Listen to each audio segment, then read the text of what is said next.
Today's project is repair a couple of these knobs. We have them around the house. They're for things like barbecue grills, or you'll find them in automobiles, TV sets, radios, whatever. So anyway, these came off a couple of appliances. I've also fixed them in cars. I had a Subaru. I've done them for, I think it was a Mitsubishi or a Nissan, I can't remember. Anyway, they have these twist knobs, and in this case, this is supposed to have a metal band around it, which has come off and gotten lost. There's a piece missing out of it. Right there, and again there's supposed to be a metal band right here holding it together, but it's gone. This one has had a rough life. I don't know if you can see, but it's cracked right in there. It's got a crack around here on this side as well. It's got like 3 cracks in it. There's another one right there. Anyway, it's not doing the job. When you twist it, it just kind of splits apart, and then of course this other piece is broken off. So anyway, I got to go through and fix those because you just can't find them, can't buy them anywhere. So got to fix them, and besides, I think I can probably fix them faster than I could if I tried to spend a whole Saturday out looking for the parts. So anyway, let's get started with that. So the tools we're going to need today are nothing really special. Some epoxy. I strongly recommend flow dry epoxy. Some thread, a small pipe that you can get like at a hobby shop. You may have something around that like that at home. It needs to be clean. I would not recommend using anything from like a bug spray can or anything poisonous, because I'll talk to you about that in a second. A little piece of sandpaper to clean up the plastic. Some old scissors. This is a piece of cloth that I'm going to use to reattach this ear. And some drill bits are nice. I'll show you why. We're going to use those for spacers. You don't have to use drill bits, but anyway, I'll go into that in a second. You need something to space this hole, because when you start to squeeze it shut, you want to make sure it doesn't go too far shut. So anyway, those are our tools for today. Again, nothing special. Most things that are easy to find, or maybe you already have around the house.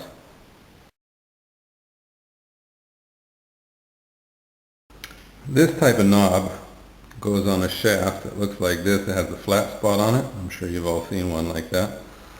And what we need to do is we need to find an object that's about the same size. This one's a little bit too big. It's about the same size from the upper surface here to the lower surface here. And if it's a little bit bigger, that's okay.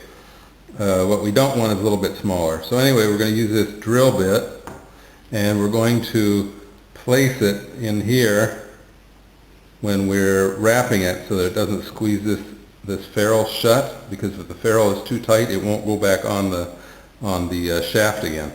So we need something to hold it at the right size, and that's what the drill bit is going to be used for, is to hold that ferrule at the right size while we're wrapping it.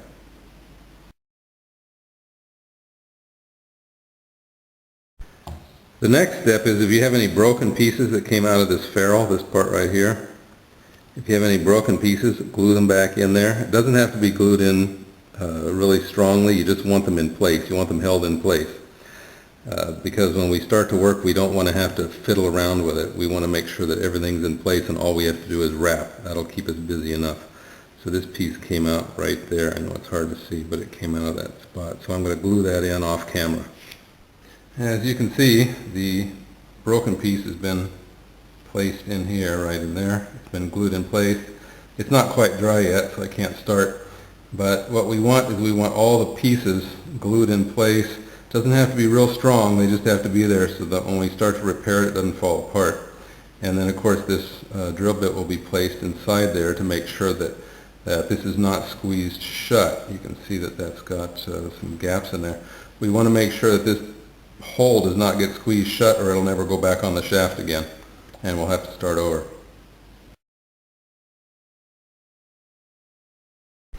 So the first trick to this is you got to get the thread through this little tube. And how do you do that? Well, you start the thread in this end just a little bit, and then you suck on the other end, and you keep feeding it in there. Obviously, that's why you want a clean tube. You want to make sure the tube is not like from something poisonous. Okay, so you start sucking it through there. You never suck something directly into your mouth. You hold this thing sideways to your mouth, not like straight in like this. You hold it off to the side and suck it in that way. And again, don't choke yourself. Make sure that the tube is not poisonous. There's nothing else in the tube. So don't do anything foolish. But you get the string through the tube, and that is step one.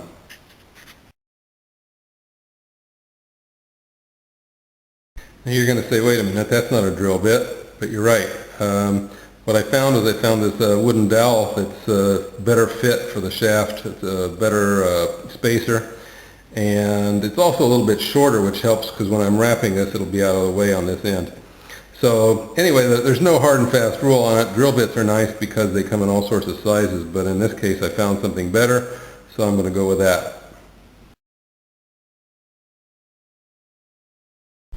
So here's how we do it.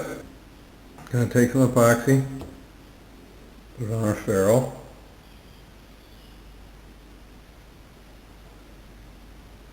I should probably be wearing rubber gloves because I'm going to put my fingers in this stuff you're not supposed to. So I would strongly recommend gloves or something. Then we just take our string and begin to wrap it like this. Keep a little tension on the string and try to make beautiful, consistent wrappings. There we go, a little better that time.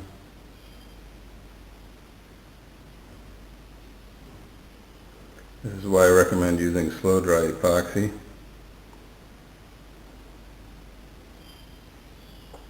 Got to keep that string tight, keep the thread tight.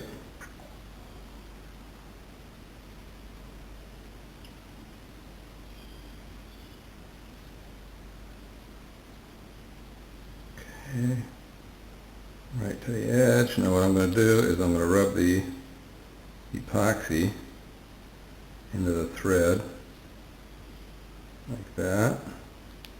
And then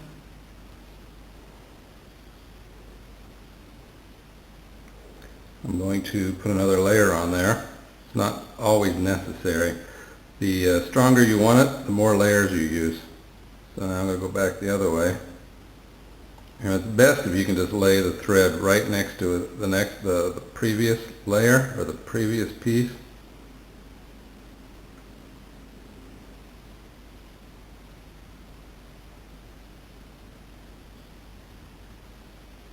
This is why I recommend the slow drying epoxy. Take your time, get it right.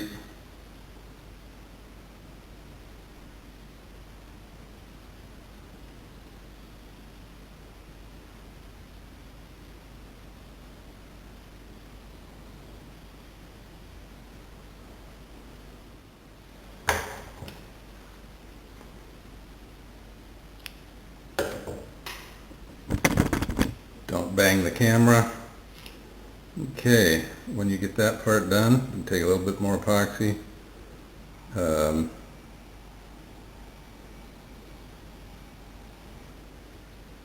Put a nice coating over the outside of it, make it all smooth.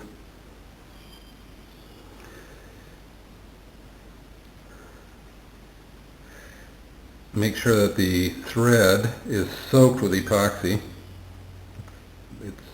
Literally the thread has absorbed the epoxy, it's worked down into the thread.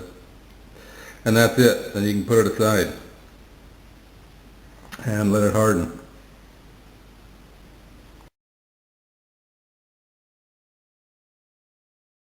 This is the other one. Same technique. Get a layer of epoxy on where you're going to wrap.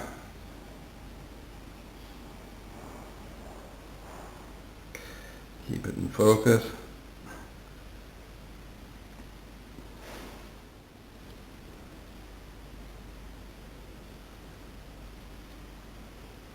Not enough epoxy.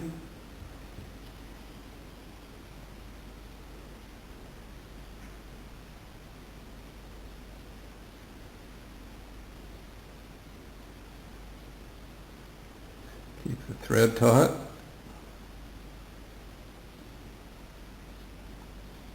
Start wrapping it around there.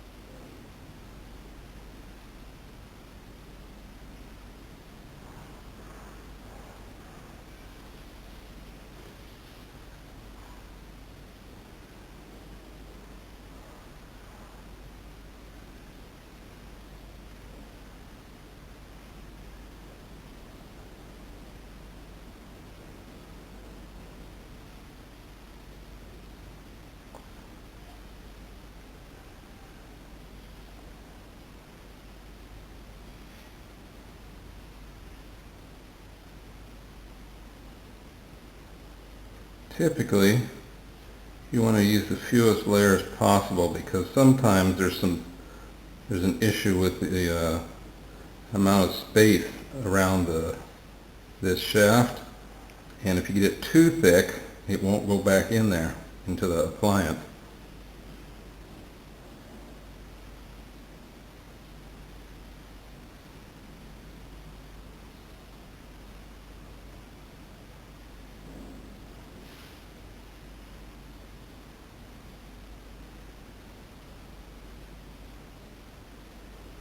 Okay, looks like I'm out to the end.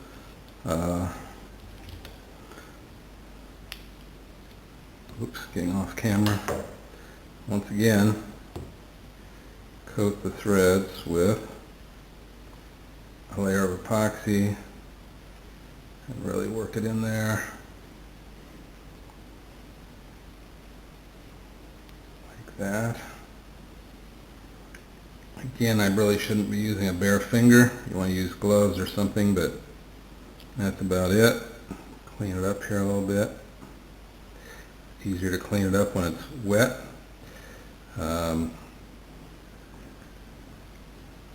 Okay, that's it for the windings.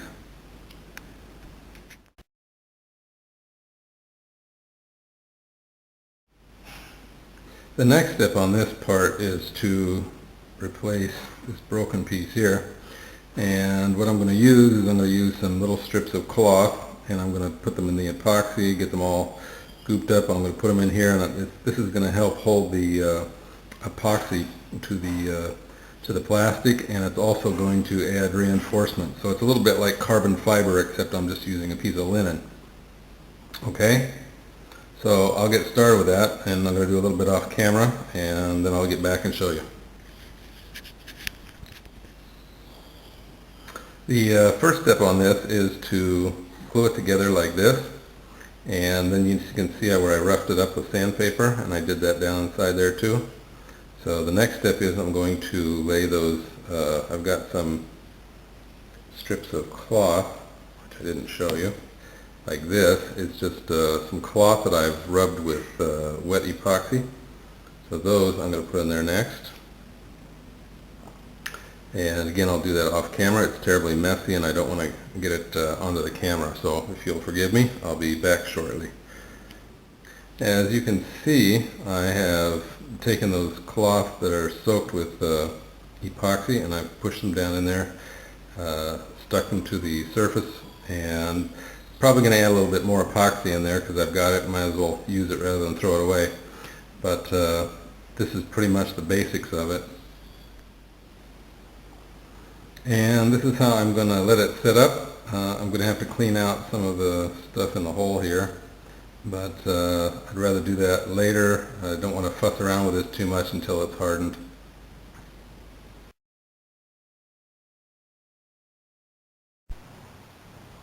This one's pretty much set up. I'll remove the spacer and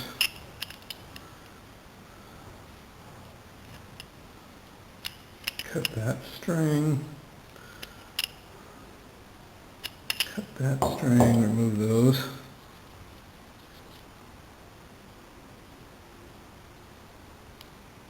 There we go. I can clean this stuff out of here. It's not necessary, but I can do it. But as you can see, what I've got is I've got this band of reinforced fiber, polyester thread, but okay, it's pretty much like carbon fiber, fiberglass, whatever you want to call it, but it's very strong, and it'll work really well. You can sand this down a little bit as long as you don't get into the thread, but that's pretty much it for this one. Okay, let's look at the other one. This is the other knob, and as you can see here, here's where the crack was along here. Probably spray paint it black if I wanted it to be beautiful. And this side, not so beautiful, but it is functional. If I had some more epoxy, I'd fill this in, make it smooth. And as you can see, the cracks are all closed up around here. I've got this wound up on here. It's about as strong as steel. Also on this one, I left some lumps of epoxy, which took a lot of sanding off to get down. I wish I hadn't done that. It's a lot easier to work with when it's wet. I should have just smoothed it out. But okay, it's perfectly functional. It's for an outside gas grill, so I don't really care how it looks. But that's how it'll look when it's operating. And that's pretty much it. Hope you found it interesting and useful.